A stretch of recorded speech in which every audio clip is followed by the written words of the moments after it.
आपने अपने आसपास ऐसे बहुत से लोगों को देखा होगा जिनके ऊपर परेशानियों का पहाड़ टूट जाता है। अचानक से उनकी फाइनेंशियल कंडीशन खराब हो जाती है, उन पे पैसों की परेशानी आ जाती है, या फिर वो फाइनेंशियली बहुत ज़्यादा डिस्टर्ब हो जाते हैं, चाहे वो लोन के रूप में हो या किसी भी कर्जे के रूप में, कैसे भी फाइनेंशियली परेशान होते हैं और उनको पता ही नहीं चलता कि वो पैसा जा कहाँ रहा है, और जो भी पैसे आने की सोर्स हैं वो बंद होते जा रहे हैं। ऐसा आपने बहुत से लोगों के साथ देखा होगा।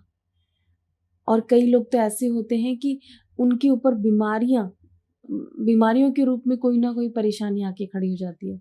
कभी एक बीमारी से फ्री होते हैं तो दूसरी बीमारी आके खड़ी हो जाती है, या अचानक से कोई हादसा ऐसा होता है या सिचुएशन ऐसी बनती है कि वो इस चीज़ से घबरा जाते हैं। अचानक से एक्सीडेंट का हो जाना, या अचानक से कोई परेशानी का आ जाना, या फिर इंसान की ज़िंदगी में ऐसा कुछ होना जिससे इंसान डर जाए। ये आपने देखा होगा, जैसे कि किसी का अचानक से नौकरी छूट जाना कि अब घर कैसे वो चलाएगा। उसके ऊपर सारा घर की ज़िम्मेदारियाँ हैं और अचानक से उस पे ये परेशानी आ गई, या अचानक से घर में इतनी बड़ी बीमारी का आ जाना कि वो उससे डर जाए, या फिर अचानक से किसी का एक्सपायर हो जाना। ये जो अचानक से परेशानी आती है तो ये देखकर इंसान डर जाता है, और जब वो किसी के पास जाता है तो आपको बताया जाता है कि आपके पापी ग्रह आपको परेशान कर रहे हैं, तो आप अगर उनकी पूजा करवाओगे तो आपके ग्रह शांत होंगे, जैसे कि राहु, शनि, केतु, मंगल, ये ग्रह।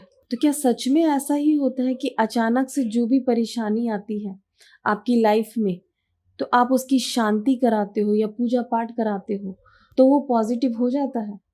कुछ लोगों के केसेस में उनको रिजल्ट मिलता होगा, लेकिन मेजॉरिटी के अंदर बहुत से ऐसे लोग हैं जिनको नुकसान ही होता है या फिर कोई रिजल्ट ही नहीं मिलता। तो ऐसे में वो इंसान क्या रेमेडी कर सकता है जिससे कि वो अपनी परेशानियों से छुटकारा पा सके, निवारण पा सके? आज हम ऐसी ही एक रेमेडी के बारे में बात करेंगे। नमस्कार आप सभी को। भोले बाबा और माता रानी आप सब पर अपनी कृपा बनाए रखिए। जब भी राहु आपकी कुंडली के अंदर आपको नुकसान पहुंचाता है या नेगेटिव होकर सामने आता है, तो आपकी लाइफ में अचानक से प्रॉब्लम्स आती हैं। अचानक से एक्सीडेंट का हो जाना, अचानक से बीमार हो जाना किसी का, अचानक से पैसों का नुकसान हो जाना। आज के टाइम पे तो आप देखते हो स्कैम होना, इंटरनेट की दुनिया है, ऑनलाइन बैंकिंग चलती है, तो लोगों के साथ जो स्कैम हो जाते हैं वो सब अचानक से होना राहु से ही देखे जाते हैं। जब भी आपका उस समय में राहु नेगेटिव रूप में आता है तब वो ये परेशानियां आपकी लाइफ में लेकर आता है, और इसी के लिए बहुत से लोगों को डरा भी दिया जाता है और उनसे बड़ी बड़ी पूजाएं भी कराई जाती हैं कि आप ये ग्रह शांति की पूजा कराइए, ये मंत्र जाप कराइए। वहां पर भी उनके लिए बड़े बड़े बिल तैयार कर दिए जाते हैं। ऐसा करने से क्या सच में आपके ग्रह शांत हो जाते हैं और आपको आराम आ जाता है? क्या हो अगर मैं आपको एक ऐसी रेमेडी दूं जिसको आप करोगे तो आपकी प्रॉब्लम भी सॉल्व होगी और वो फ्री ऑफ कॉस्ट भी होगी। तो आज हम ऐसी ही रेमेडी के बारे में बात करेंगे, और वो रेमेडी है गंगा स्नान। जब भी आपको आपका राहु इस तरीके से परेशान करे कि एक के बाद एक परेशानी आपके पास अचानक से आ रही है, आप डिस्टर्ब हो रहे हो, चाहे वो फैमिली में हो या फिर ऑफिस में हो या फाइनेंशियल हो या हेल्थ वाइज हो, किसी भी तरीके से अचानक से कोई भी परेशानी आती है, तो वहाँ पर जब आपको राहु परेशान करता है तो ऐसे में अगर आप गंगा स्नान करके आते हो तो वो आपको बहुत अच्छा रिजल्ट देगा।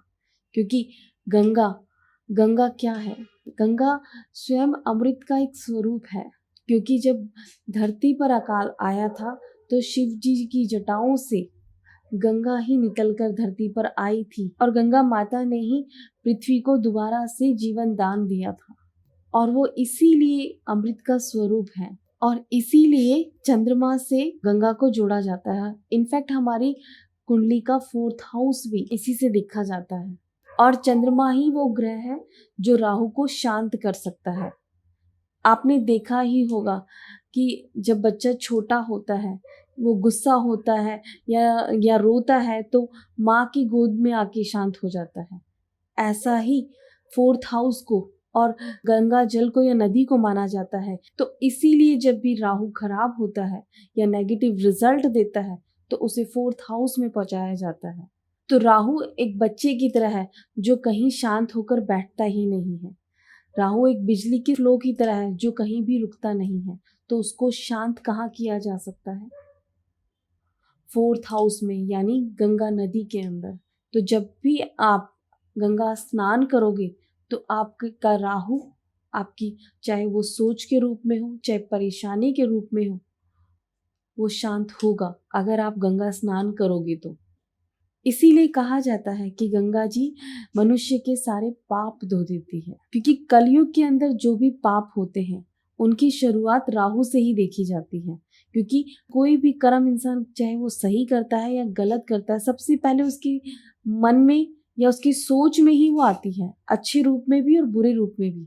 वो सोच ही होती है, उसके बाद ही वो उसको इम्प्लीमेंट करता है। और इसीलिए अगर ऐसे राहु को मन में ही कंट्रोल कर लिया जाए तो ऐसा राहु ना तो किसी को परेशान करेगा, ना ही उसके सामने कोई सिचुएशन अचानक से लाके खड़ी करेगा, और ना ही उसके कर्म खराब कराएगा। और इसको आप गंगा स्नान से बहुत आसानी से कर सकते हो। और इसीलिए हमारे ग्रंथों के अंदर और हमारे सनातन धर्म के अंदर गंगा स्नान का इतना बड़ा महत्व है। और इसीलिए गंगा जल में इतनी शक्ति है कि अगर आप उसको कई सालों तक अपने घर में भी रखते हो तो उसमें कभी कीड़े नहीं पड़ते। लेकिन अगर आप कोई दूसरा नॉर्मल पानी रखोगे तो उसमें कीड़े पड़ जाएंगे। और हम लोग कई बार रेमेडी के तौर पे घर में गंगा जल भी रखवाते हैं। जब राहु शांत नहीं होता है और परेशानियां लाके खड़ी करता है तो वहाँ पर हम ये रेमेडी भी कराते हैं और रिजल्ट भी उसका बहुत अच्छा मिलता है। और इसे साइंटिस्ट भी मानते हैं कि गंगा जल में वो पावर है, वो एनर्जी है जो किसी और जल के अंदर नहीं है। और इसीलिए अगर आपको ऐसी कोई परेशानी आती है, आप ये सब कुछ फेस कर रहे हैं, अगर राहु आपको नेगेटिव रूप में आकर परेशान कर रहा है तो आप गंगा स्नान जरूर कर आइए। इनफैक्ट आप अपने घर में गंगा जल लाकर भी रखिए तो आपको उसका बहुत अच्छा रिजल्ट मिलेगा। और अपने घर में टॉयलेट बाथरूम को साफ रखिए। जितना आपका घर साफ सुथरा रहेगा, आपकी चौखट साफ सुथरी रहेगी, उतना ही राहु आपको पॉजिटिव रूप में सपोर्ट करेगा। और अपने घर से खराब इलेक्ट्रिक सामान, खराब चीज़ों को निकालिए। आप ऐसा करके देखिए, आपको रिजल्ट जरूर मिलेगा। अगर इसके अलावा आपको कोई और दिक्कत आती है तो आप हमसे कंसल्ट कर सकते हैं। आपको हमारी कॉन्टैक्ट डिटेल डिस्क्रिप्शन बॉक्स में मिल जाएगी। नमस्कार आप सभी। कृष्ण कृष्ण हरे